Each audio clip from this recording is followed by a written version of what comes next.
time thinking about that act of gratitude.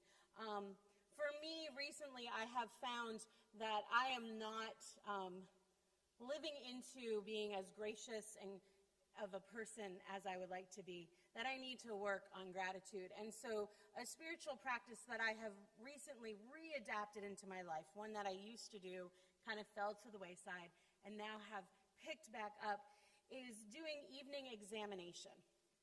So at the end of my day, usually while I'm trying to get my kids to sleep, which means it's a time where I'm forcing myself to practice patience because I don't go right to sleep,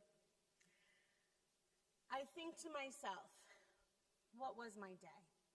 And I kind of review in my mind how my day went. And as I do that, I think about the different places where not only did I experience God, but I experiences God's grace in my life and in others around me. And then as I do that, I give thanks for those things. And so that's how I am trying to live into being a person of gratitude and trying to push away my natural state, which I own, which is a state of grumpiness.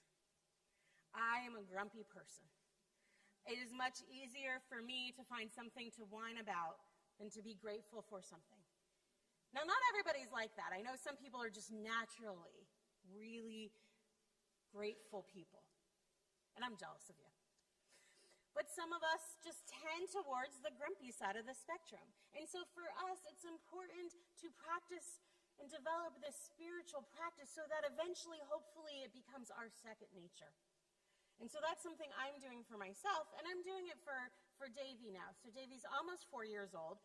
So if I speak to him in bigger words, he doesn't quite get what I'm talking about.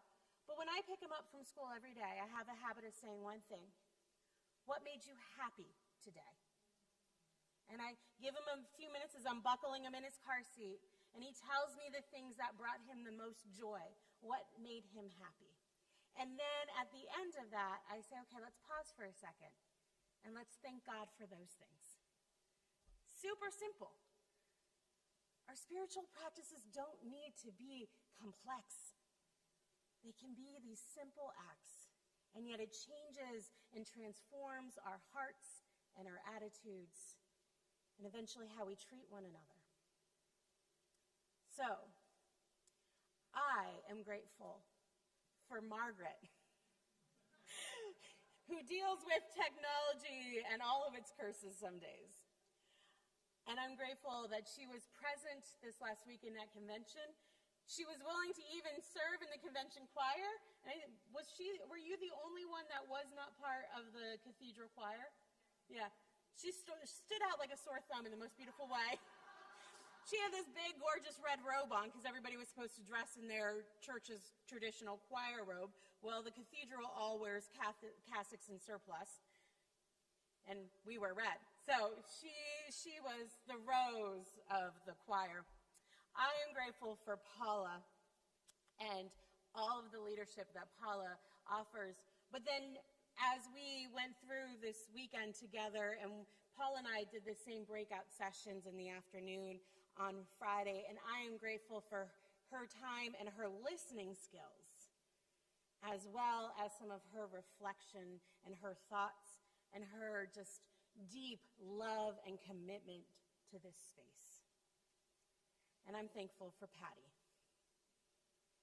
for all that she gives to this space, for her joy and life and perspective that she brings to things, for her way of being Switzerland, always a person of neutrality.